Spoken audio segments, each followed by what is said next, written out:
All right, namaste everyone. Thank you for joining in. So last week there was no class because of some emergency. So really sorry for that. Anyways, the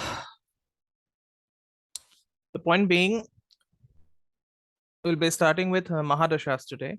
Okay, so as promised, and we'll look at Mahadashas from the perspective of the Vimshottari Mahadashas. Okay, so before we begin, like usual, we start with the Shanti mantra from the Upanishads.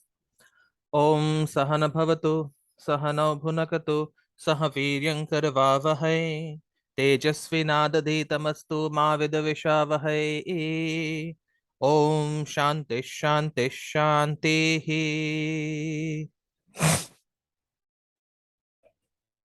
All right. Okay, so before we begin with the Mahadashas, just a brief note. I've mentioned this previously as well. As an astrologer, you must be familiar with at least, two dasha systems in order to be able to make a prediction. Okay. And, Vimshottari dasha, it starts from the moon. Okay. So it's a moon based dasha. So since it starts from the moon, it'll begin from one of the nakshatras of the moon. I'll come to that. Okay. I'll come to that. And thereafter, after knowing Vimshottari Dasha, of course, if Vimshottari Dasha, you need not know Vimshottari Dasha, first of all. It's not mandatory that to be an astrologer, you need to know Vimshottari Dasha. You can be well versed in Yogini Dasha as well, and you can still make good predictions. Okay. But apart from, if you're well versed in Yogini Dasha, then you have to be well versed in another Dasha system as well. Okay. So Vimshottari Dasha is something that, that my tradition teaches to all astrologers or everyone who wants to learn astrology.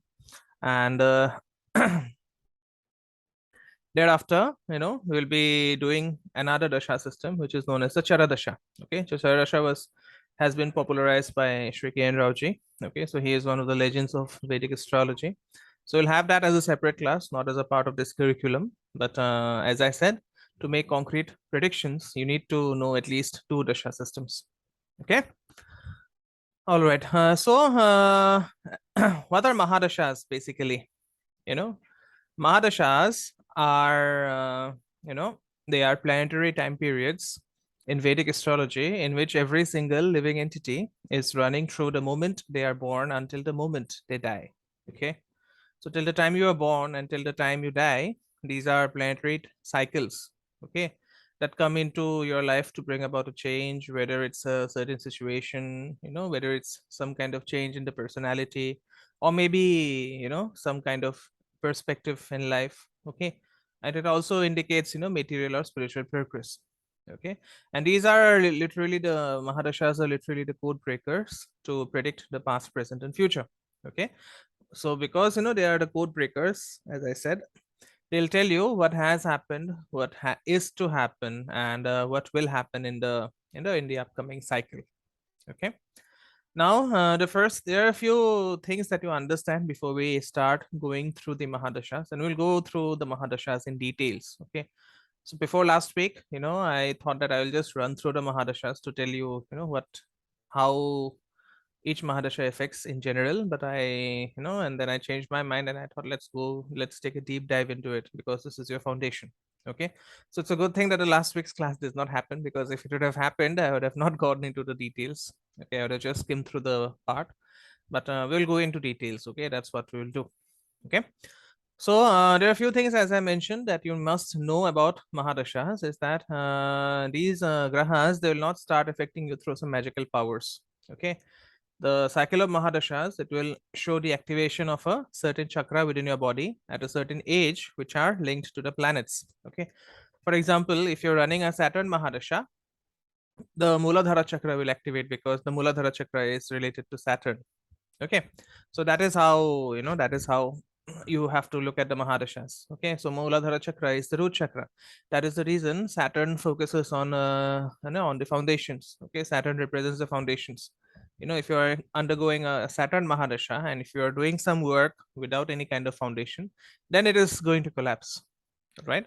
So that is how, that is how you have to look at it. And coming to the remedies of Mahadashas, if you can manage to do a few remedies of the chakras, then you don't actually have to do remedies for the planets. Okay. So this is very, very important, and it is very, very interesting as well. And to make it more interesting, chakra remedies are much easier as compared to planetary remedies. Okay. So just don't have to go out there and break your back by lighting 108 diyas at a particular temple, or maybe donating food to a lot of people. You don't have to do all these things. Okay. If you know the chakra based remedies. All right. So that is for an advanced part of this course, if you can get it done at that point of time. All right. But then Mahadashas, they are also the karmic pattern, put as a definite path by looking at the degrees of your moon. Okay. So, as I said, Vimshottari Dashas, they start from the moon. It's a moon-based Dasha system. And the position of the moon at our birth, it will set up this automatic path for you to walk on. Okay. And the other point is that, all the chakras that we see, they are clogged with impurities that usually flow in from the past lives. Okay. So even if that is one of the reasons why people don't get results as promised in the Mahadasha. Most of the times you'll see people coming to astrologers and complaining that my Jupiter Dasha is activated, I'm not getting results, my Mercury Dasha is supposed to be good, I'm not getting results. Why? Because 99% of the times the chakras are blocked. Okay. And that blockages come in because of past life impurities. All right. So you have to know how to clear the blockages. That is very, very important. Okay. Because if your chakras are clear, then you will start getting results almost instantaneously. And there are certain ways to do it. Okay. That is beyond the scope of this course, but there are certain ways to do it. And that's how things are. Okay. So what happens is, as I said, since the chakras are 99% blocked, they actually need to be cleansed in order to experience the results of a Mahadasha. Okay, good or bad. All right. And when the cycle of a certain planet starts, that means when the Mahadasha period begins, it first impacts your mind, and you start becoming a different person from inside out. Okay, the word graha, it actually comes from the word grahan. Okay, grahan. Grahan means to eclipse. And what does the planet eclipse? It eclipses the mind. Okay, grahan, it means to seize. Okay, and what does it seize? It seizes the mind. Okay. So when this certain planetary cycle starts, you actually start behaving and thinking like the planet, through which your actions are brought forth in the world. Okay. And there is a certain calculative method given by Rishi Parashara. So we are not going into the we are not going into the calculative part, because that is not essential. The software will calculate it for you. Okay. And so what happens is, when Mahadashas begin, okay, when a new Mahadasha begins, the person who is starting the new Mahadasha, who begins the new Mahadasha, simply undergoes a lot of changes. Okay, I'm sure you'll all know a lot of people who went through the same routine year after year, not changing anything, but suddenly they became very different. They became very, very rich. Some became very, very poor. Some started behaving in a very weird fashion. Some became very, very wise. Yes, I've seen some people become very, very wise because a certain Mahadasha was running at that point. Okay. So some people will say that this is because of their age, or maybe this is because of some past karmas. But the point being, it's you have to consider the role of the Mahadasha. Okay. And this is the Mahadasha which is bringing a change in the chakras, and correspondingly, it is bringing a change in the person. All right. So each planetary Mahadasha has its own, has its own length of time, and each planet has a certain number of years that they will operate in a person's life, and it's a very chronological order. Okay, so we'll start from the sun, because the sun is the king of the planets. So the sun Mahadasha is for 6 years, moon Mahadasha is for 10 years, Mars Mahadasha is for 8 years. Okay. Then you have Mercury Mahadasha, which is for 17 years. Then you have Jupiter Mahadasha, which is for 16 years. Then you have Shukra or Venus Mahadasha, which is 20 years. Then you have Saturn Mahadasha, which is 19 years. And finally, we have the nodes. Okay, so the nodes, although they don't have a body, they have been given a Mahadasha. Okay, that is the reason I consider Rahu to be as one of the Charakarakas. Okay, I consider Rahu to be the Atmakarakas because if it can run your its Mahadasha, it can also be considered as an Atmakaraka, which most astrologers don't do. And that's fine. Okay, that is absolutely fine. So Rahu Mahadasha operates for 18 years and Ketu Mahadasha it operates for 7 years. Okay, and this and there is a certain order to the Mahadashas as well. So the order is Ketu, Venus, okay, Sun, Moon, Mars, Rahu, Jupiter, Saturn, and Mercury. Okay, Ketu, Venus, Sun, Moon, Mars, Rahu, Jupiter, Saturn, and Mercury. So this chronological order is fixed for everyone. Okay.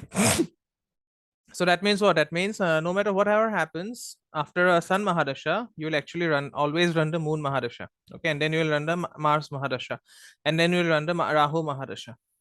Okay, so you'll not see a chart where a person will run through a period of say Mars Mahadasha and start Saturn Mahadasha. No. Okay, after Mars there will always be Rahu. Okay, so this is the order.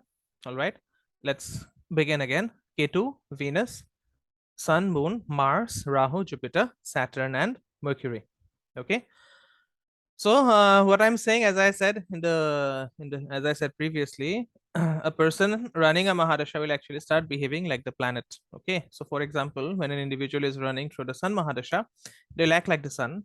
If someone is running through the Rahu, if someone is acting through Rahu Mahadasha, they'll act like Rahu. Okay, and this Mahadasha period, it brings many things to the surface which were otherwise hidden.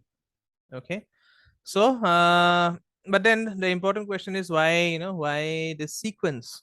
Okay, why this sequence? Why does Venus Mahadasha come after Ketu, or why does Sun Mahadasha come after Venus, and why does Moon Mahadasha come before the Mars Mahadasha? So this is a sequence. Okay, so there is no explanation in BPHS, first of all, to be very, very clear, to put things in perspective. Okay, Parashara has not given any explanation. It just says that it is because of, because of destiny that the planets were given these time periods to operate. But if you take a deep dive, okay, if you take a deep dive, then you will understand that the actual sequence of dashas actually starts from Kritika Nakshatra. Okay, why? Because Kritika, it represents the fire of creation. Okay, the spiritual fire that gave life to this universe. Okay, so Kritika is ruled by the sun, right? So Kritika is also the desire of God that wanted to create this physical existence. Okay, so but then as I said, then the first the first dasha, the first Mahadasha in the chronological order always starts from Ketu. So why does the first nakshatra start with Ashwini, which is controlled by Ketu?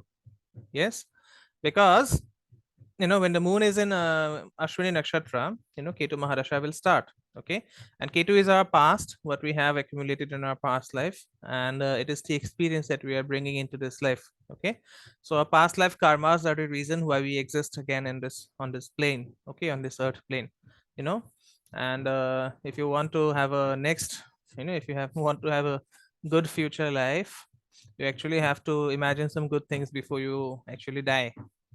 Okay, because if you imagine a good life before you die, then you will have a good life in the next birth. It's very easy. Okay, but it's not it's very easy to say this, but it is not easy to accomplish. Okay, Shannon would know. I have told her how one of the immortals that I know, he ended up being a buffalo because he thought that a buffalo's life was was better than his life. I'm sure Shannon remembers the story as I had told her. But anyways, I do. yeah, so so anyways, the way to determine which Mahadasha a person will start at the moment, is is seen through the nakshatra that the moon is placed in. Okay, so we know that there are 27 nakshatras. Okay, and which are also known as the lunar mansions, and these are the group of stars that are working behind the scenes of a zodiac sign. That means each zodiac sign is a combination of 3 nakshatras. Okay, so depending upon a particular nakshatra, the native will start their life at a particular Mahadasha cycle. Okay, and it's very much possible that depending upon the degrees of the moon, they can actually start from the beginning or middle or end of a certain dasha. Okay, so this part is actually determined by the pada, okay, that the moon is placed in. So each nakshatra will have 4 padas. Padas mean feet. Okay, it's a Sanskrit word denoting feet. Okay. So, for example, suppose for an individual, the moon is placed in Magha Nakshatra at birth, then the native will start their life with Ketu Mahadasha running. Okay, but how long will that Mahadasha be? Okay, that Mahadasha may last for maybe 1 year or maybe 3 years. So for this, you have to look at the pada of the moon in the individual's horoscope. Okay, so for example, if the moon is in the fourth pada, then the individual will start his or her life towards the end of the Ketu Dasha. If the moon is in the second pada, they will start from 1/4 of the way into the dasha, and so on. Okay, so as each of the 27 nakshatras are ruled by a certain planet, and this is how you can calculate which planet the Mahadasha of a native will start his life from. Okay, so just to give you a quick update on the on the planets ruling the nakshatras, Ashwini, of course, is ruled by Ketu. Okay, Bharani is ruled by Venus, Kritika is ruled by Sun, Rohini is ruled by Moon, Mrigashira is ruled by Mars, Ardra is ruled by Rahu, Punarvasu is ruled by Jupiter, Pushya is ruled by Saturn, Aslesha is ruled by Mercury, Magha is ruled by Ketu, Purva Phalguni is ruled by Venus, Uttara Phalguni is ruled by Sun, Hasta is ruled by Moon, Chitra is ruled by Mars, Swati is ruled by Rahu, Vishakha is ruled by Jupiter, Anuradha is ruled by Saturn, Jeshta is ruled by Mercury, Mula is ruled by Ketu, Purva Ashada is ruled by Venus, Uttara Ashada is ruled by Sun, Shravana is ruled by Moon, Tanishta is ruled by Mars, Shatabhishak or Satabhisha, as many would say, is ruled by Rahu, Purva Bhadrapada is ruled by Jupiter, Uttar Bhadrapada is ruled by Saturn, and Revati is ruled by Mercury. Okay. So there are certain, there are certain rules, and these rules are not mentioned basically. Okay, these rules are not mentioned, but we will go through each of the, each of the rules to judge the impact of the dashas. Okay, so the first rule is that the person, as I said, the person will behave like the planet in its time period of Mahadasha during the planetary Mahadasha. Okay, what it means is the personality of the person will be taking on the astrological qualities of the planet. Okay, for example, if a person is running through the Mahadasha of Saturn, which is a 19-year time period, the person will become more serious, maybe more matured, or maybe more wise, more of a workaholic, can feel thoughts of old men or old women. Okay, can get gray hairs, and then may start loving older classical antique things. Okay, similarly, for example, if a person is going through the time period of Mercury, which is of course 17 years, they'll start becoming, more jolly, more fun living, more communicative, desiring to have a social circle. Maybe, maybe they'll educate themselves or attain a higher education, or maybe they will take some certification course or even write a book. Okay, because Mercury represents writers, right? And again, if Venus Mahadasha is operating, then the person wants to become creative, artistic. The feminine side of the person will express itself, and they tend to experience more of the luxury and pleasures of life. Okay, and Venus Mahadasha can also make men being surrounded by more women. Okay, it can also be true for women. You're, because Venus also represents women, you can actually be surrounded by more women even if you're a woman. Okay, similarly, if your profession is a bit stoic profession, for example, if you're a lawyer or a doctor and you're going through the time period of Venus, you'll be inclined to take on creative activities, whether it is painting or maybe playing a piano or other musical instrument. Okay, similarly, if you are running through a Jupiter period, it can make you very, very optimistic, it can make you philosophical, it can make you a natural teacher. Okay, you'll feel hopeful, maybe you'll feel inspired and learn some new topic or subject. Okay, and for again, if the person is running Moon Mahadasha, the person can become more motherly, emotional. Maybe they will become more attached to home and mother. Maybe they can take a new vehicle as well. Okay, so in a way, they will be extra nourishing to everyone they come across. Okay, again, if a person is running a Mars Mahadasha, it can make the person extremely competitive, aggressive, and technical. Okay, and if Mars is not good in the horoscope, it can actually turn you into a criminal. Okay, Saturn Mahadasha will not turn into a criminal, but Mars Mahadasha can turn you into a criminal. Okay, this is very, very important to understand. All right, then during Mars Mahadasha, these people will seek to win every opportunity they get in life. Okay, And in such times, they will either benefit from male siblings and friends, or maybe they can go against male siblings or friends. Maybe they can go get into a fight against friends that leads them into a legal mess. Okay. And people who run Mars Mahadasha in their, in their teenage period, or maybe in their early 20s, they will probably want to join the army or the police. Okay. Or maybe they will want to become an athlete. Okay. Mars also rules sports. Don't forget that. Okay, so Rahu's period of 18 years, in my opinion, this is more difficult than the Ketu's period. Okay, because it represents restriction, it represents removal of boundaries. Okay, one can be free spirited, ambitious, wanting to break rules and law, and maybe be part of activities that might be considered, taboo in the current society. Maybe they can do drugs. Okay, maybe they can try different, different sexual positions. Okay, so anything can happen in Rahu Mahadasha. All right. Ketu period of 7 years, it is going to make a person turn inwards. Okay. And when does a person turn inwards? It happens when your external world undergoes a collapse or a change. All right. So that is the reason Ketu Mahadasha is very, very feared by most people. Okay. And when you turn inward, you become more spiritual. Yes. Someone may end up joining a yoga and meditation group, or maybe go in search for things of an occult or mystical nature. Okay. Ketu also, and Ketu also represents research. So they may go into research based activities, or may travel to spiritual locations. All right. But then not every time Rahu and Ketu Mahadashas will be difficult. If Rahu and Ketu, they become part of Raj Yoga in the birth chart, or if they are associated with the, with the uh, Yogi planet, or you know, with the fifth lord, or maybe with the 10th lord, then they can give material and political success as well. Okay. Now the second rule that that you have to follow while judging a Mahadasha is that whichever house the planet is the Karaka, those houses will become active as well.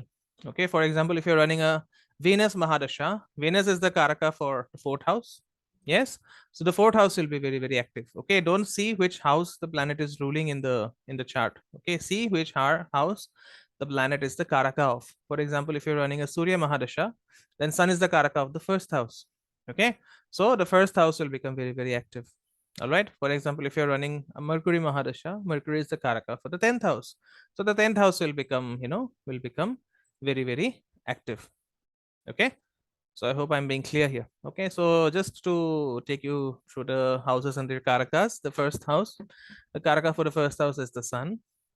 For the second house, it is Jupiter. For the third house, it is Mars. For the fourth house, it is Moon as well as Venus. Okay. For the fifth house, it is Jupiter. For the sixth house, it is Saturn. For the seventh house, it is Venus. For the eighth house, it is again Saturn. For the ninth house, it is Jupiter. For the 10th house, it is Mercury. Okay. For the 11th house, it is Jupiter. And for the 12th house, it is Saturn. Okay. So regardless of which houses the planet is placed in, or which house it rules, it will also activate the houses, ruled by the planet. Okay. This is an extension. For example, for Libra ascendant, okay, for Libra ascendant, if Jupiter rules which house, it will rule the third house and the sixth house. Okay. But if Jupiter is sitting in the 10th house, it will also it will also bring about situations related to the second house, the fifth house, the ninth house, and the 11th house, because it is the Karaka of these houses. Okay. So a person may undergo changes with regards to wealth. Okay. The second house, then, family, again, second house, children, which is the fifth house, education, which is the ninth house, long distance travel, which is again the ninth house, higher education, which is the ninth house, friends, which is the 11th house, father, which is again the ninth house. Okay, so hopes and desires, which is the 11th house. All right. So similarly, if Saturn Mahadasha is operating, then regardless of its placement, it will bring situations related to the sixth, eighth, and the 12th house, which is of course the houses of deaths, diseases, transformation, occult, okay, foreign lands, isolation, and maybe dealing with the other world. All right. So next, the house which the planet, the Mahadasha planet, is ruling in the horoscope, that house will become the focus of life.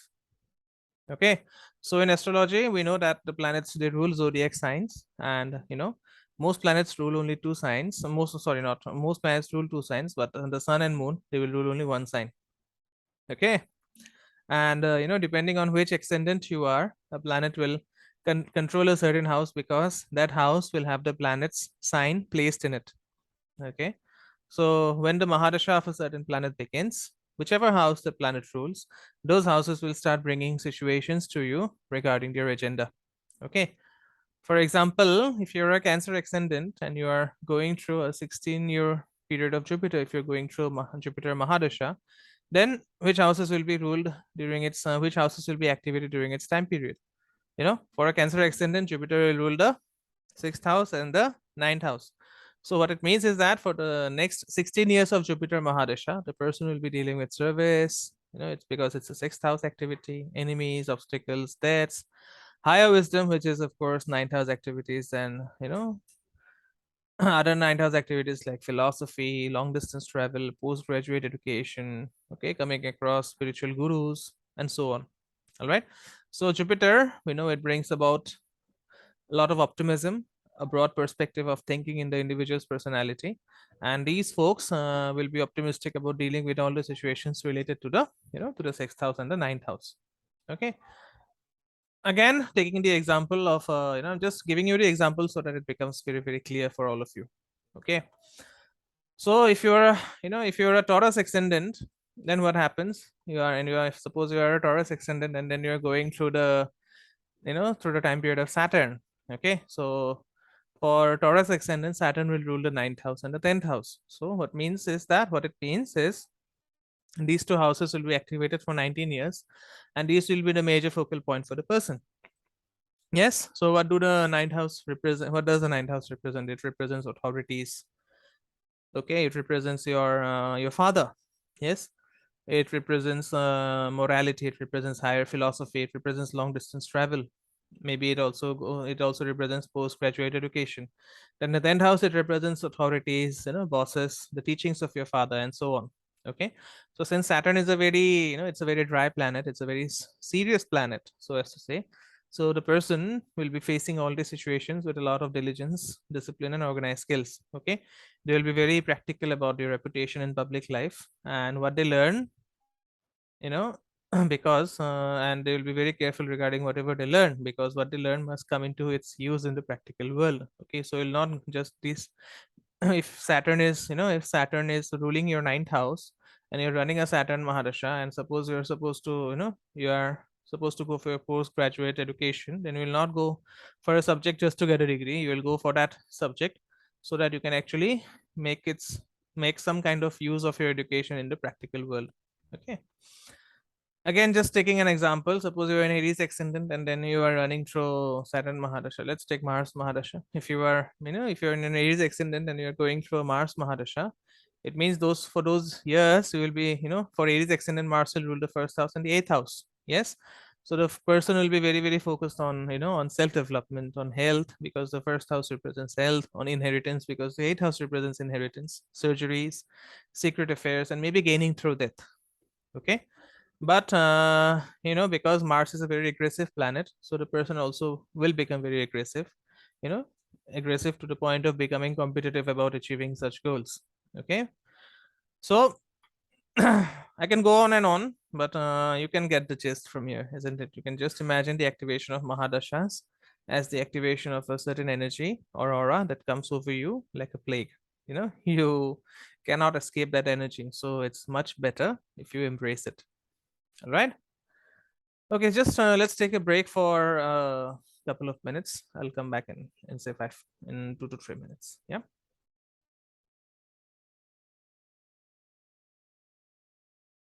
All right.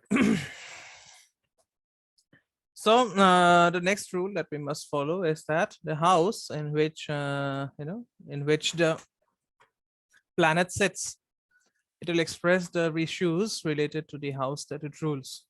Okay. So what it means is, when a planet is activated, the house it rules are activated. Okay. And depending upon which house the planet is sitting in, the native will experience things related to those houses. Okay. For example, again, suppose you are a Cancer ascendant, and Jupiter is sitting in the first house. Okay, so what it means is, Jupiter will also express itself in the first house matters. Okay, so you'll be really, really optimistic about yourself, about your health, about your self development, and so on. Okay, for example, if you are a, say, Capricorn ascendant and Jupiter is sitting in the sixth house, then it can bring about, it can bring about disputes with the guru. Okay, it can bring about maybe issues with your spouse, maybe a divorce case with your spouse. It can also, it can also make you work hard for earning money. Okay, that is how it works. All right, then we also have to consider the, just a minute. Yeah, then we also have to, we also have to consider the fact that the sign placement of the planet will show in which form the person will experience those things. Okay, so you just ask yourself in how, in what many ways the planet is expressing itself in your chart. Okay, for example, imagine that if you're a planet, you know if you are a planet but you have a certain sense of style, maybe, maybe you love to wear all black and love dark, dark stuff, along with, maybe, along with, say, blue music. Okay, or maybe if you are, maybe you are you are someone who loves to keep long hair, or maybe a beard. Okay, maybe you are someone who loves wearing a certain kind of, certain kind of garment, maybe sweatpants or shirts, because, because you're a natural athlete. Okay, so all these qualities simply mean how you are expressing itself, right? So just giving you an example, for example, if Surya is in the sign of Libra, so what it means is that, the sun is wearing the outfit of Venus. Yes. So similarly, if Mars is in Gemini, it means Mars is wearing the wearing the outfit of Mercury. Okay. So again, taking the example further, if Mars is in Gemini, okay, it shows that you love to rush and gather information before anyone gets it. Yes, because, Gemini is the sign of information. Okay, Gemini is the sign of skills. So, you would be in a hurry to acquire new skills before anyone gets it. Maybe if you're working in an office and, say, Mars Mahadasha comes in, you'd be in a hurry to get certified in certain skills before anyone else gets the certification for promotion. Okay, so such a placement can also indicate that you have too many ideas that you want to aggressively pursue. All right. Maybe you want to compete with everyone regarding, everyone else who has the correct information. Okay, so, such a placement can also show that, you can compete with your siblings and friends regularly, during intellectual discussions. Okay, maybe you will make countless arguments to satisfy whatever you have learned, or maybe just you'll make countless arguments just to ensure that, that they don't know more than you. Okay, this is just an example, right? Suppose if I become very ascendant specific. Okay, for example, if you're an Aries ascendant and then Mars is in the third house in Gemini, what happens is that maybe your personality and agenda in life will be to expose secret information by doing investigative journalism, or maybe you are someone who wants to know secrets of other people. Okay, and be the first one to announce it to the world. All right, so what it means is that in the Mahadasha of Mars, in such a position, it will incline you to be rushing towards gaining access to secret documents or information and maybe use it to your advantage. Okay, for example, again, taking the ascendant example, if you're a Leo ascendant and the sun is in Libra, okay, in your third house, it means that the sun is debilitated, first of all. But since the sun is wearing the outfit of Libra, that is Venus, it shows that, your ego, your self-esteem, your confidence, it will shine through by creative expression, artistry, and artistic self-expression. Yes, why? Because the sun is ruling the first house of self, while expressing itself in the third house of media and skills with one's hands. Yes, the third house also represents hands. So in the Mahadasha of the sun, you may suddenly find yourself collecting information, putting your own effort into making money and wanting to do creative things, or maybe take on artistic hobbies. Okay, and since the sun represents the father, it also shows that your father can actually damage your effort, okay, towards work, because, in Libra, the sun is debilitated, right? And debilitated means niche. Niche means the quality has become very, very low. Okay, the quality of expression of that planet has become very, very low. So it may happen that your father is causing some impediments towards your efforts.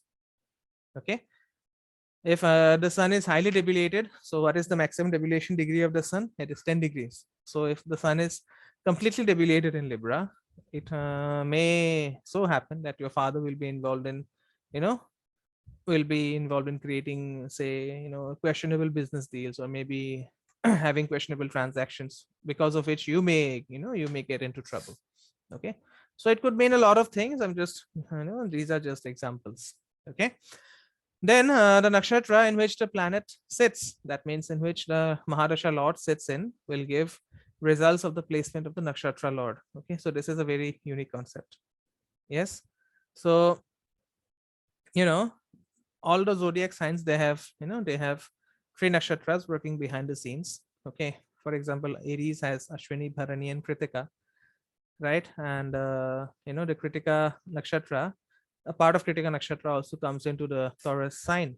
Okay, so in whichever nakshatra the Mahadasha Lord is placed depends upon the degrees in which your planet is placed in the horoscope. Yes, so if you're a Leo ascendant with the, maybe for example, if you're a Leo ascendant with with sun in the third house in the sign of Libra and a nakshatra of Vishakha, what it means is that the sun is at a certain degree of the Libra zodiac sign where this nakshatra of Vishakha is working behind the scenes. Okay, so it also means that the sun must be somewhere between 20 degrees to all the way of sorry, and the sun must the sun must be somewhere between 0.20 degrees all the way to 3.20 degrees of Scorpio. Okay, now Vishakha nakshatra is ruled by Jupiter, so we have to look for the placement of Jupiter. So let's assume that this Jupiter is sitting in the ninth house. What does it mean? So it means that during the Mahadasha of the of the sun, the person will not only deal with issues with the father, it can also bring up issues related to power struggles with siblings while pursuing traveling related to contracts, business, partnerships, or creativity. But the person will be seeing the effects of the ninth house also, right? Because Jupiter is placed, as I said, we are assuming that Jupiter is placed in the ninth house. So the person will be seeing the effects of the ninth house and may travel to a long distance place for, for religious, educational, or work purposes.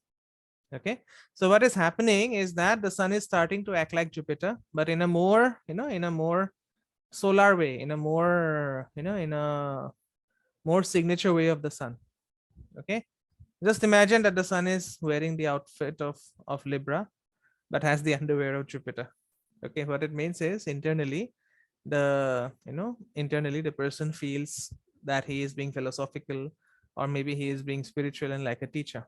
Okay, and in the sun Mahadasha, it may so happen that the person can come across a guru either in a, maybe in a long distance place far away from his or her home, maybe at an ashram, or maybe at a university. Yes, sometimes you're studying at a university, and then some spiritual function happens, a guru comes in, and then you decide that, okay, I'll quit my education, I'll become a disciple of this guru. It happens most of the times.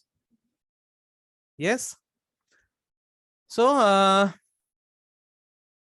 as I said, the Dasha Lord is supposed to give the results of the house of the Nakshatra Lord it sits in, where the Nakshatra Lord is placed. Okay, let's take another example.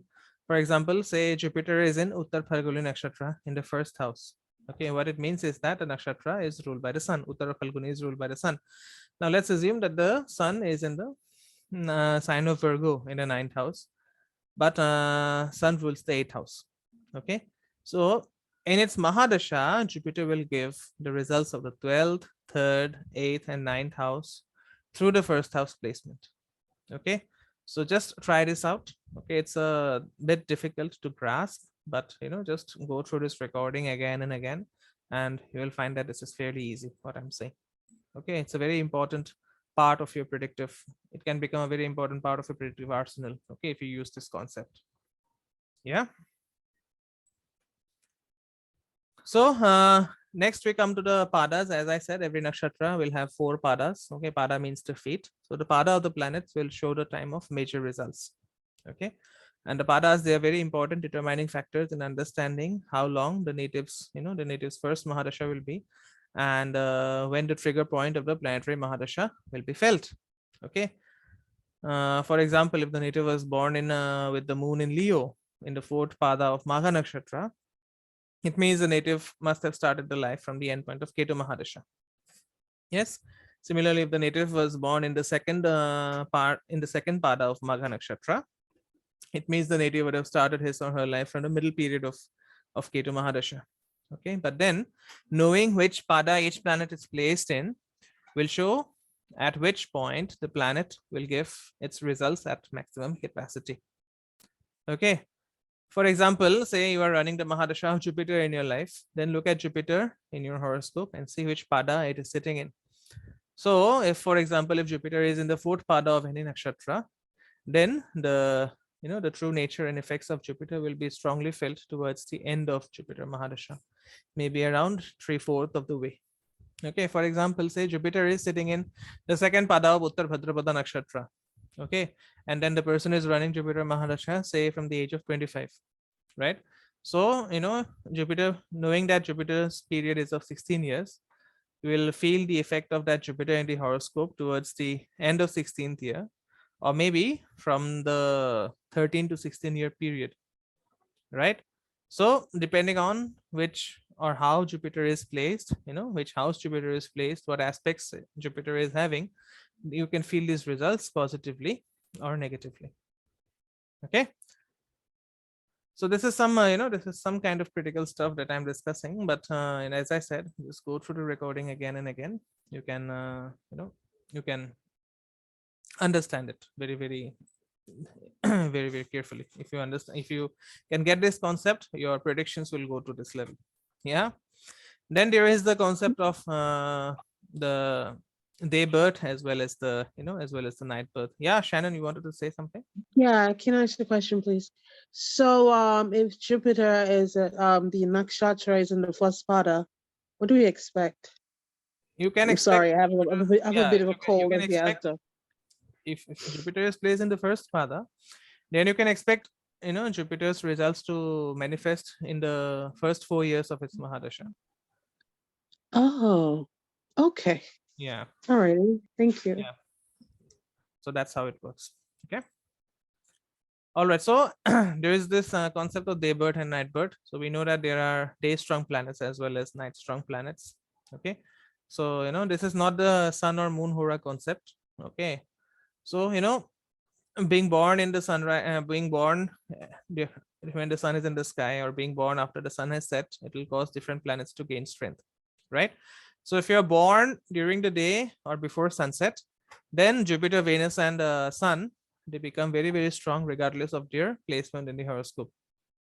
Okay, if you're born after sunset, Moon, Mars, and Saturn will become strong. Okay, if you are born during sunrise or during sunset, some people will be born exactly during sunrise or exactly at the time of sunset, then Mercury becomes very, very strong. Okay, Mercury is always strong. Mercury is money, so money always works whether it is day or night. So Mercury is always strong. It's a very funny planet, but it's a very critical one. Yeah. So this day birth or night birth will will have a lot of implications of the Mahadashas for the native. For example, suppose you are going through Saturn Mahadasha and you are born at night. So in that case, Saturn naturally becomes strong. Yes. And the time is from sunrise, from 7 p.m. to 4 a.m. Saturn is naturally strong. Okay, other planets also have their own time periods. For example, Mercury is super strong between 12 noon to 4 p.m. Okay, so I'll not go into the timings because this is not from this is not from Vedic astrology. Timings of the planets are from KP. Okay, but just assume that Saturn is very, very naturally strong between from sunset to sunrise. Okay, so this does not mean that if you're born in daytime, Saturn is not strong. Okay, it's not that, right? Saturn may be very, very strong. For example, a planet is also very, very strong if it is retrograde. Okay, but then if you are born at night, then what happens is that there is a natural strength that the planet accumulates through its sign placement, through its house placement, through its nakshatra placement. Okay, So similarly, if say you are born, say you are born at 10 a.m. in the morning, okay, then Sun, Jupiter, and Venus naturally become strong. Okay, so say Venus is debilitated in the chart, but you are born at during at the time of at the time of the day. So in that case, Venus, although debilitated, it is very much capable of finding strength within itself to love, to help selfless devotion. Okay, so that's what I mean. For example, in this example I'm giving, say if Venus does not have accumulated strength as per the house or the nakshatra, then Venus will still have the ability to win and reach its highest goal of purity through its own self power if you are born during the day. Okay, so what you can conclude from this is that suppose you see someone's chart who is born at night, then you must give a prediction that you have to work extra hard on the person has to work extra hard on their confidence, self-esteem, and ego. Why? Because at night the sun is weak, so the person has to work hard to develop their confidence, to develop their self-esteem. Yes, so suppose the sun is exalted in the chart but it is a night birth.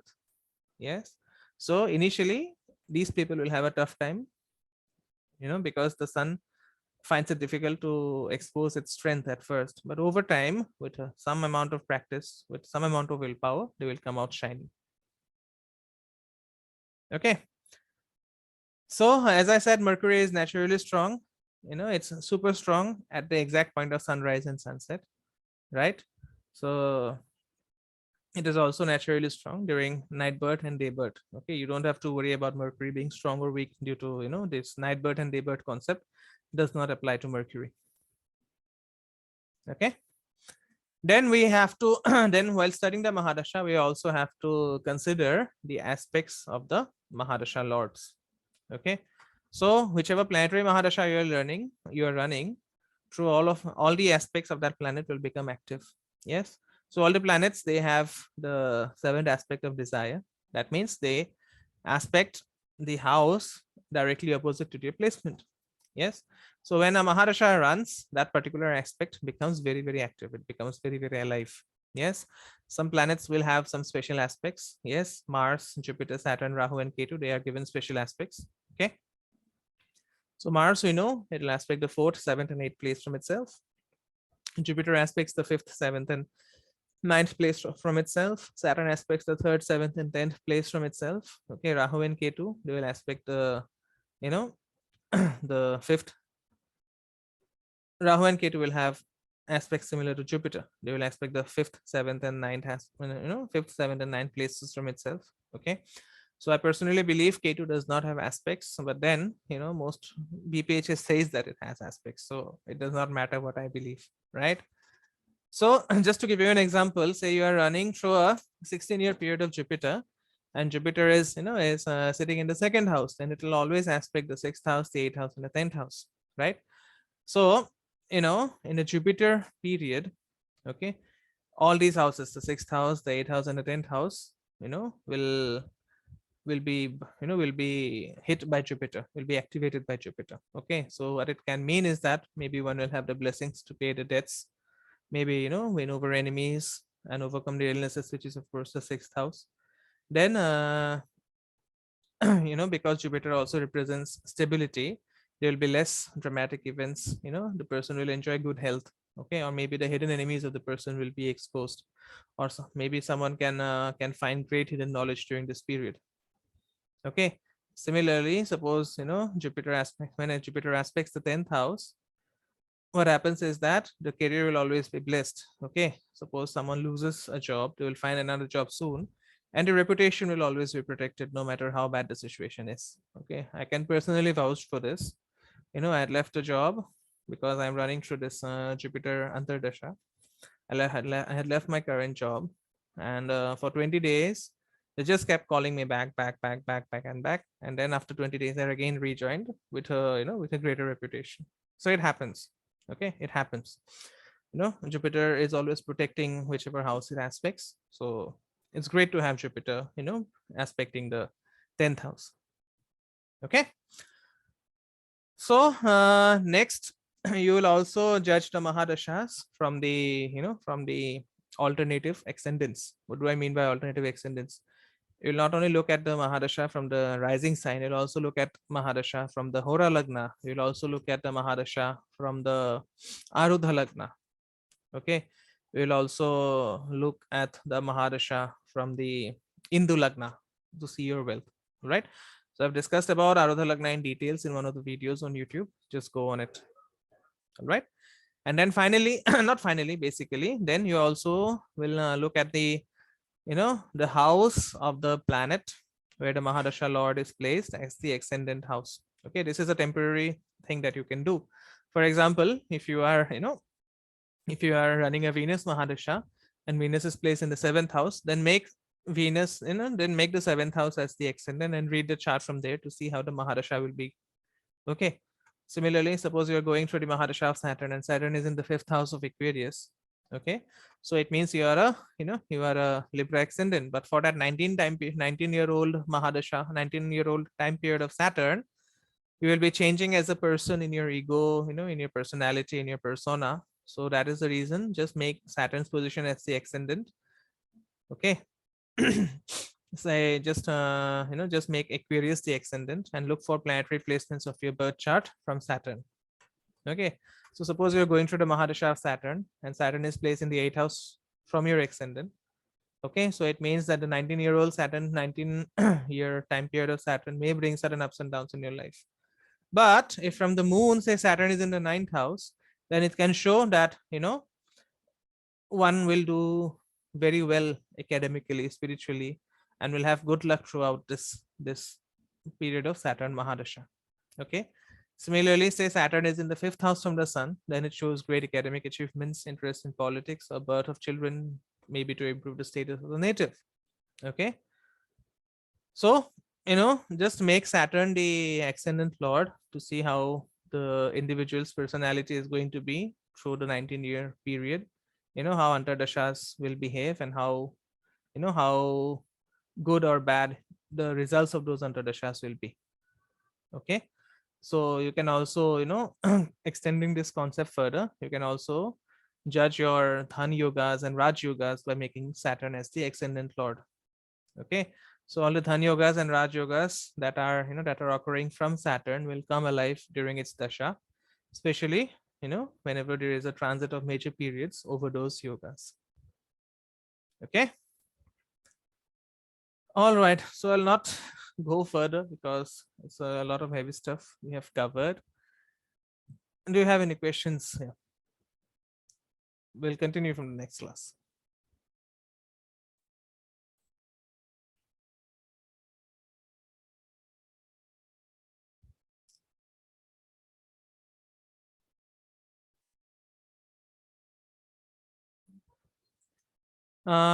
Does Rahu have any role in chakra activation, as only after Rahu Antardasha Mahadasha gives results? Yeah, it has. It has. Rahu is related to your crown chakra because Rahu does not have a body. So Rahu is related to your crown chakra. Okay. So the point being, whenever Rahu Antardasha takes place, the crown chakra, it actually starts sending, electrical signals to all the other chakras. In total, you have 114 chakras, not 108 chakras. You have 114 chakras. So, but these 7 chakras, they are located in a straight line. So the crown chakra will, during Rahu Antardasha, the crown chakra will start sending electrical impulses to the other chakras, and they'll start, suppose you're running a Saturn Mahadasha and Saturn rules the Muladhara chakra. So the electrical impulses from the crown chakra, once it reaches the Muladhara chakra, it can, it can really make the make the Mahadasha really, really active. But again, as I said, it depends a lot on the, on the impurities that you're having. Okay, for most of the people, the chakras are blocked. But you cannot activate your chakras, they will activate on their own. But what you can do is that you can remove the dirt or the impurities that are there. Okay, so that is how it works. Yeah. So they activate on their own. You can't activate them. No, you cannot activate them, but you can, you can clean the impurities. Okay, that is something that will be taught in your tantra class, Shannon. Yes. Yeah. And Rahu is the crown chakra. Okay. Yeah, Rahu. Yeah, Rahu, it sends electrical impulses to the crown chakra, and when those electrical impulses they reach the Muladhara chakra, for example, during Saturn Mahadasha, the Mahadasha activates all of a sudden. So if your chakras are blocked, the electrical impulses may never reach the Muladhara chakra. And then, So people, what result does it really give? Because I'm coming out of Rahu now.